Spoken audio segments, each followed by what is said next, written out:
श्री कृष्ण कहते हैं कि दुनिया से क्या लेना है और दुनिया को क्या देना है। कोई ना किसी को कुछ दे पाया है और ना ही कोई किसी से कुछ ले पाया है। अतः दुनिया को छोड़ो और एक बात को गांठ बांध लो कि ये दुनिया किसी को जीने नहीं देती। सीधे चलने वाले को कहती है सीधे क्यों चल रहे हो, और टेढ़े चलने वाले को तुम सीधे क्यों नहीं चलते हो। आप बस अपने खिलाफ मत होना, अपने हिसाब से और अपनी खुशी के लिए सब करो। प्रेम को मन में बसा लो, फिर देखना आपको अपनी आत्मा की आवाज़ सुनाई देने लगेगी। देखिए, अगर मुझे ये प्रतीत होता है कि मैं सही हूँ तो फिर चाहे पूरी दुनिया ही क्यों ना, स्वयं मेरे इष्ट भी आकर बोले कि ना करो तो मैं भी उनसे लड़ जाऊँगा। क्यों ना करूँ जब मैं सही हूँ। लेकिन अगर मुझे पता है कि मैं गलत हूँ तो मैं एक छोटे बच्चे से भी डांट सुनने के लिए तैयार हूँ। और अक्सर जब हम दुनिया से हटकर कुछ करने लगते हैं तो दुनिया का आपके खिलाफ होना कोई बड़ी बात नहीं है। अगर आप सही हो तो डटे रहिए। जो आज आपकी बुराइयां कर रहे हैं कल वही आपके गुणगान करेंगे और दूसरों को आपकी सफलता के किस्से सुनाते नहीं थकेंगे। जब सारी दुनिया आपके खिलाफ होने लगे आपको तब भी वही करना चाहिए जो आपका दिल कहता है और जो आपके परिवार और आपके लिए सही हो। आपको काम करते ही रहना चाहिए। एक समय ऐसा आता है कि दुनिया भी आपके साथ ही चलने लगती है। पहले दुनिया उसका विरोध करेगी, बाद में उसका समर्थन भी करने लगती है। आप जो भी करें करते रहें, बस इतना ध्यान रखिए वह आपके और आपके परिवार के लिए और हो सके तो समाज के लिए भी सही हो। देखिए, ये तो मानकर ही चलें, आप चाहे कुछ अच्छा करें या बुरा, लोग आपके खिलाफ होंगे ही। कितने लोग आपके खिलाफ या साथ होते हैं या आपकी लोकप्रियता पर निर्भर करेगा। अब बात आता है कि ऐसे समय में क्या करना चाहिए। तो श्री कृष्ण कहते हैं अगर हर तरफ से लोग आपके खिलाफ ही बोल रहे हैं तो सबसे पहले तो ये समझने की कोशिश करें कि ऐसा क्या है जिससे लोग आपके खिलाफ हो रहे हैं। इस चीज़ के समझने के लिए मैं हमेशा एक तकनीक इस्तेमाल लाता हूँ, वो आप भी कर सकते हैं। मैं खुद को उनकी जगह रख कर सोचता हूँ। जो लोग आपके खिलाफ या आपसे असहमत हैं उनकी जगह खुद को रख कर सोचिए कि अगर आप उनकी जगह होते तो आप क्या सोचते और क्यों। आपको लगे कि नहीं वो गलत है तो कोशिश कीजिए कि जहाँ तक हो सके लोगों को अपने बारे में या अपने काम के बारे में उनको समझाएं और उनकी गलतफहमी दूर करें। अगर आप ऐसा करने में असमर्थ हैं या आपको लग रहा है कि लोग सही हैं लेकिन आपकी बातों को कोई सुनेगा नहीं या नहीं सुन रहा है, ऐसे में आप दो चीज़ कर सकते हैं। धैर्य रखिए जब सारी दुनिया आपके खिलाफ खड़ी हो। ऐसे में आप जो कर सकते हैं वो है सब्र।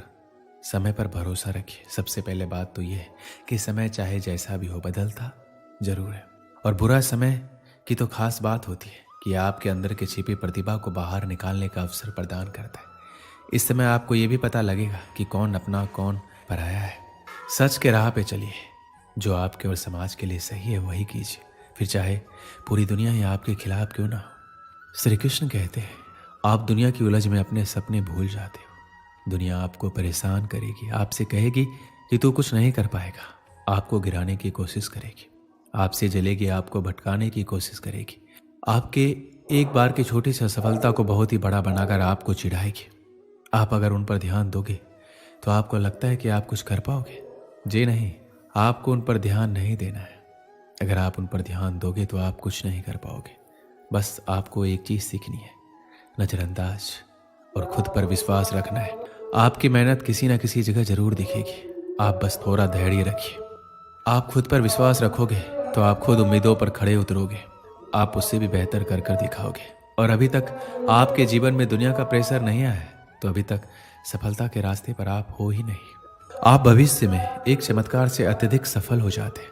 आप अपने देश में एक सुपरस्टार, एक रोल मॉडल बन जाते हैं। हर जगह आपके बारे में चर्चा है, लोग आपको जानना चाहते हैं। जब आप अपनी आत्मकथा लिखने का फैसला करते हैं, लेकिन जब आप अपनी आत्मकथा लिखने बैठते हैं तो आप समझते हैं कि आपने ऐसा कुछ नहीं किया जिससे आपको सफलता मिली।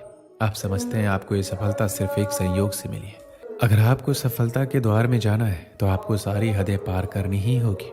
आपकी जो भी खराब आदतें हो सारी आदतें को छोड़ना है और आपको अच्छी आदतें अपनानी ही होगी। आप कहीं से कुछ भी चीज़ को सीखें तो उसे आप एक बार अपना कर जरूर देखिए। ज़्यादा नहीं तो सिर्फ 10 दिन तो करो। लाखों विद्यार्थियों की ये बुरी चीज़ है कि उन्हें ज्ञान फालतू का लगता है और कुछ लोगों को अच्छा लगता है तो उन्हें अपनाना नहीं है।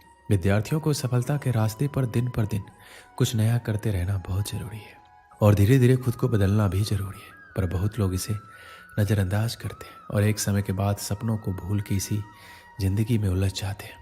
कोई भी व्यक्ति आपका सहयोग तब करेगा जब आपके पास कुछ लेने के लिए है। इसलिए जब पूरी दुनिया आपके खिलाफ हो जाए तो ये ऐसा वक्त है जहां आपको अपनी कमजोरियों को हटाने का अवसर है। दूसरे दृष्टिकोण में आपको अकेले चलने का एक अवसर भी प्राप्त होता है, जिसमें आप स्वयं आत्मनिर्भर बनकर अकेले लक्ष्य की ओर चलने का प्रयास करते हैं। और जब आप सफल हो जाते हैं तो आपके साथ पूरा संगठन और कायनात आपके सामने होगा।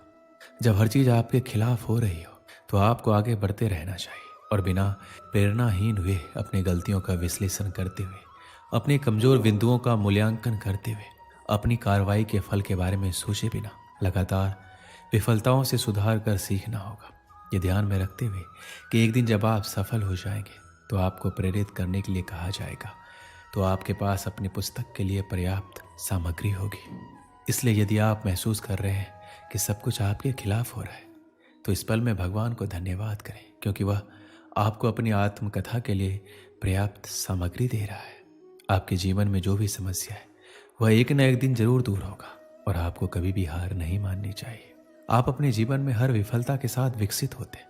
आप निश्चित रूप से अपने आप में एक बदलाव महसूस करेंगे। इसलिए काम करते रहें और कोशिश करना कभी ना छोड़ें। आप निश्चित रूप से सफल होंगे। काशी में एक संत रहते थे। उनके आश्रम में कई शिष्य अध्ययन करते थे।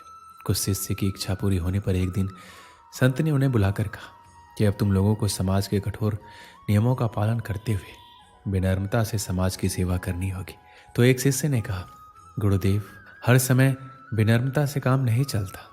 तो संत समझ गए कि अभी भी इसमें अभिमान मौजूद है। थोड़ी देर बाद मौन रहने के बाद उन्होंने कहा, जरा मेरे मुंह के अंदर ध्यान से देखकर बताओ कि कितने दांत रह गए हैं। बारी बारी से सभी शिष्यों ने संत का मुंह देखा और एक साथ बोले कि आपके सभी दांत टूट चुके हैं। तो संत ने कहा कि जीभ है या नहीं। तो शिष्यों ने समझा कि गुरुजी मजाक कर रहे हैं और बोले उसे देखने की जरूरत नहीं है, जीभ अंत तक साथ रहती है। उसने कहा, यह बहुत ही अजीब बात है। जीभ जन्म से मृत्यु तक साथ रहती है और दांत जो बाद में आते हैं वो पहले ही छोड़ जाते हैं, जबकि उनको बाद में जाना चाहिए। आखिर ऐसा क्यों होता है? संत ने कहा, नहीं भगत, इसका जवाब इतना आसान नहीं है जितना तुम समझ रहे हो। जीभ इसलिए साथ नहीं छोड़ती क्योंकि उसमें लोच है। वो विनम्र होकर अंदर पड़ी रहती है क्योंकि उसमें किसी तरह का अहंकार नहीं है। उसमें विनम्रता से सब कुछ सहने की शक्ति है, इसलिए वह हमारा हमेशा साथ देती है। जबकि दांत बहुत कठोर होते हैं और उन्हें अपने कठोरता पर अभिमान होता है। वह जानते हैं कि उनके कारण इंसान की खूबसूरती बढ़ती है, इसलिए वह बहुत कठोर होते हैं और उनका यही अहंकार और कठोरता उनकी बर्बादी का कारण बनते हैं।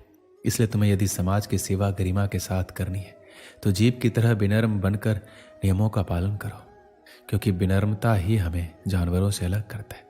बस इस बात को ध्यान रखें कि हमारी विनम्रता हमारी कायरता ना समझी जाए। दोस्तों, इस वीडियो में बस इतना ही। मिलते हैं अगली वीडियो में। अपना ख्याल रखिएगा। जय श्री कृष्ण।